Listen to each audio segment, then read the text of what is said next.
ETF index mutual funds నేర్చుకుని stock మార్కెట్లో రాణించాలనుకుంటున్నారా? వెంటనే ఈ నెంబర్కి కాల్ చేయండి.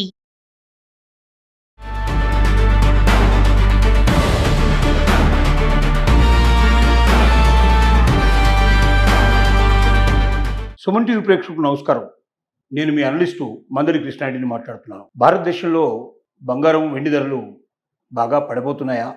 ఈ వార్త చెప్పింది ఎవరు? ఈ పరిస్థితులు కల్పించింది ఎవరు అని ఆలోచిస్తే అమెరికా ఫెడరల్ రిజర్వ్ బ్యాంక్ ఏదైతే ఉందో, అంటే మనకు RBI reserve bank of India ఉన్నట్టుగానే అమెరికాలో ఫెడరల్ రిజర్వ్ బ్యాంక్ ఏదైతే ఉందో దానికి చైర్మన్గా పనిచేస్తున్నటువంటి కెవిన్ వార్ష్ అనేటువంటి మహానుభావుడు జూలై 29వ తారీఖు నాడు, జూలై 28, 29 2 రోజులు సమావేశం జరిగింది ఆ ఫెడరల్ బ్యాంక్ సంబంధించిన సమావేశంలో. దాంట్లో తీసుకున్న నిర్ణయాలని జూలై 29 రాత్రి అర్ధరాత్రి కెవిన్ వార్ష్ ప్రపంచానికి సోషల్ మీడియా ద్వారా తెలియజేశాడు. ఏమని చెప్పాడు అంటే, మేము ఫెడరల్ బ్యాంకు వడ్డీ రేట్లు ఏవైతే ఉన్నాయో వీటిని మార్చబోవడం లేదు, వీటిని తగ్గించబోవటం లేదు, పెంచబోవడం లేదు కూడా, ప్రజెంట్గా ఇదే రేట్లలో ఉంచుతాం అని చెప్పాడు. మరి అదే రేట్లో ఉన్నప్పుడు మరి బంగారం, వెండి రేటు కూడా అదే రేటు ఉండాలి కదా, ఎందుకు పడిపోతాయి అని ఆలోచించినప్పుడు రిజర్వ్ బ్యాంకు వడ్డీ రేట్లు పెరిగితే ప్రజలంతా ఏం చేస్తారంటే ఎక్కువ మంది గవర్నమెంట్ సంబంధించిన బాండ్లలో పెట్టుకుంటారు, బాండ్స్ రూపంలో పెట్టుకుంటారు. ఎందుకంటే అది చాలా సేఫ్ అయిన ప్లేసు, దాని నుంచి వాళ్ళకు వచ్చేటువంటి వడ్డీ కూడా చాలా సేఫ్గా 100% పర్ఫెక్ట్గా వస్తుంది, ఎక్కడ నష్టం లేకుండా జరుగుతుంది. ఎప్పుడైతే ప్రజలంతా కూడా గోల్డ్ కొనడం మానేసేసి ఎక్కువ భాగం తమ డబ్బునంతా కూడా బ్యాంకులు నిల్వ చేసుకోవడం ప్రయత్నం చేస్తారో, అంటే ఫారిన్ ఇన్వెస్టర్స్ ఎవరైతే ఉన్నారో, డాలర్ రూపంలో చేసేటువంటి వాళ్ళు ఉన్నారో, వాళ్ళకు సంబంధించిన విషయం ఇది. వాళ్ళు కోట్ల రూపాయలు అక్కడ దాచుకునే ప్రయత్నం చేస్తారు, అకౌంట్లలో దాచుకునే ప్రయత్నం చేస్తారు. అప్పుడు ఏమవుతుందంటే మార్కెట్లో బంగారం విలువ ఇంకా పడిపోతుంది, బాగా పడిపోయే అవకాశం ఉంది. ఒకవేళ తగ్గిస్తే ఏమవుతుందంటే, అక్కడ తగ్గితే ఆటోమేటిక్గా గోల్డ్ రేట్ పెరుగుతుంది, ఎక్కువ మంది కొనుక్కునే ప్రయత్నం చేస్తారు.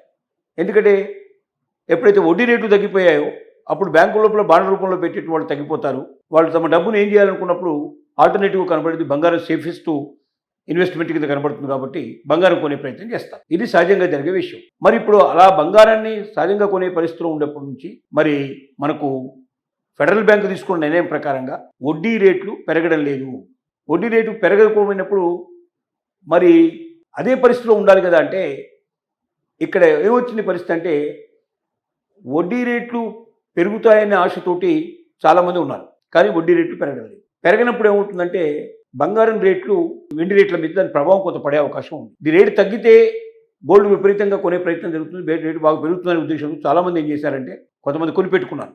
కానీ ఫెడరల్ బ్యాంకు తీసుకున్న నిర్ణయం వల్ల, అమెరికాలో ఫెడరల్ బ్యాంకు నిర్ణయం వల్ల వడ్డీ రేటు యథాతథంగా ఉండడం వల్ల గోల్డ్, సిల్వర్ రేటు ప్రపంచవ్యాప్తంగా పడిపోయే అవకాశం ఉంది. అంటే ఇప్పుడున్నటువంటి రేట్లు ఏవైతే ఉన్నాయో అవి మామూలుగా డిపాజిట్ చేసుకోవడానికి అనుగుణంగా ఉండే వాళ్ళంతా అవి డిపాజిట్ చేశారు. వడ్డీ రేట్లు తగ్గితే చాలామంది బ్యాంకుల నుంచి డబ్బు తీసేసి కోట్ల డబ్బులతోటి వాళ్ళు గోల్డ్ కొనే అవకాశం ఉండేది. అప్పుడు వాళ్ళు గోల్డ్ ఎక్కువ కొనడం వల్ల గోల్డ్ లోపల, మార్కెట్ లోపల గోల్డ్ రేటు విపరీతంగా పెరిగిపోయే అవకాశం ఉంది. కానీ ఎప్పుడైతే వడ్డీ రేటు యథాతథంగా ఉంచాడో వాళ్ళెవరు కూడా బయటకు వచ్చి గోల్డ్ మీద ఇన్వెస్ట్ చేయడానికి సిద్ధపడలేదు. గోల్డ్ మీద ఇన్వెస్ట్ చేయడానికి ఎప్పుడైతే సిద్ధపడరో అప్పుడు గోల్డ్ రేట్ ఆటోమేటిక్గా పడిపోయే అవకాశాలు ఏర్పడతాయి. ఇప్పుడు ప్రపంచ మార్కెట్లో పరిస్థితి అదే. కానీ అది ఒక కారణం మాత్రమే.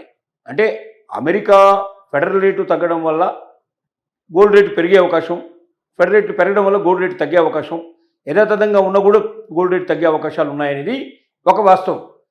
కానీ 100% దాని మీదనే ఆధారపడి ఉండదు. పశ్చిమాసియా దేశం సంబంధించిన యుద్ధం కూడా మనం చూస్తున్నాం. యుద్ధం ముగిసిందని ఒక రోజున, రాజీ ప్రయత్నాలు జరిగాయని ఒక రోజున, హార్మూజ్ జలసంధి ఓపెన్ అయిందని మరొక రోజున, ఇలా రకరకాల వార్తలు వస్తున్నాయి. ఈ వార్తలు ఎంతవరకు మనకు నిజం లేదు, తెలియదు మనకు.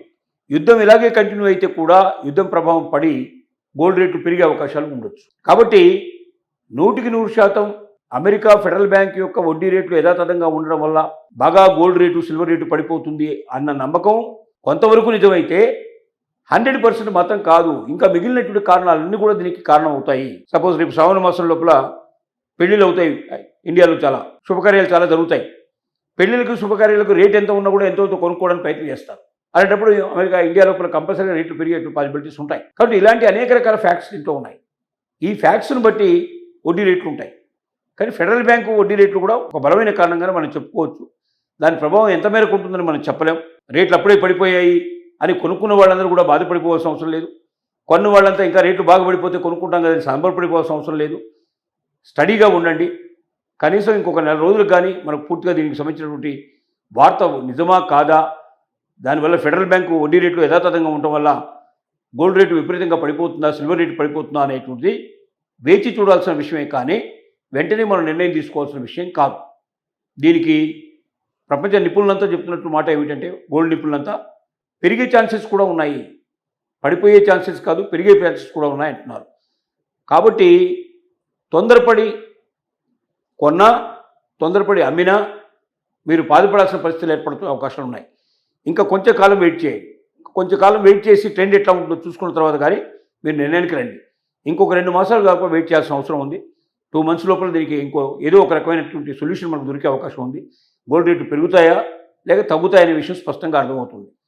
కాబట్టి ఇప్పుడు తగ్గినా ఇప్పుడు కాస్త పెరిగినా 2027 ఏప్రిల్ నాటికి ఖచ్చితంగా మార్కెట్ లోపల గోల్డ్ రేటు చాలా భారీగా పెరగబోతుందని, అలాగే సిల్వర్ రేటు కూడా బాగా పెరుగుతుందనేది ఒక వాస్తవాన్ని మాత్రం ప్రపంచ నిపుణులంతా కూడా ఒప్పుకుంటున్నారు.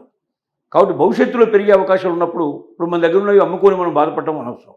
కొనదలుచుకున్న వాళ్ళు మాత్రం ఇంకొక కొంతకాలం వెయిట్ చేసి తగ్గుతున్న ట్రెండ్ అలాగే ఉంటే ఎంతవరకు తగ్గుతుందో మ్యాక్సిమం వెయిట్ చేసి అక్కడ కొనేసేయండి. లేకపోతే అలాగే పెరిగినట్టయితే కొంచెం పెరుగుతున్న ట్రెండ్ కనబడుతుంది అనుకోండి, మీరు ఇమీడియట్ కొనేయడం ప్రారంభించండి. ఎందుకంటే భవిష్యత్తులో మాత్రం పెరుగుతుంది.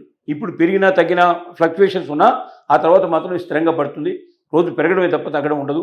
కాబట్టి భవిష్యత్తు లోపల బంగారం, వెండి ఖచ్చితంగా విలువైన లోహాలు, దానివల్ల వచ్చేటువంటి వడ్డీ కానీ, దానివల్ల వచ్చేటువంటి లాభం కానీ, దానివల్ల ఎన్నో 2 రెట్ల నుంచి 4 రెట్లు, 5 రెట్లు, 6 రెట్లు కూడా ఎక్కువగా లాభాలు వచ్చే అవకాశాలు ఉంటాయి. కాబట్టి ఈ అవకాశాన్ని ఎవరు వదులుకోకూడదని జాగ్రత్తగా స్టడీ చేసి నిర్ణయం తీసుకోమని కోరుతున్నాం.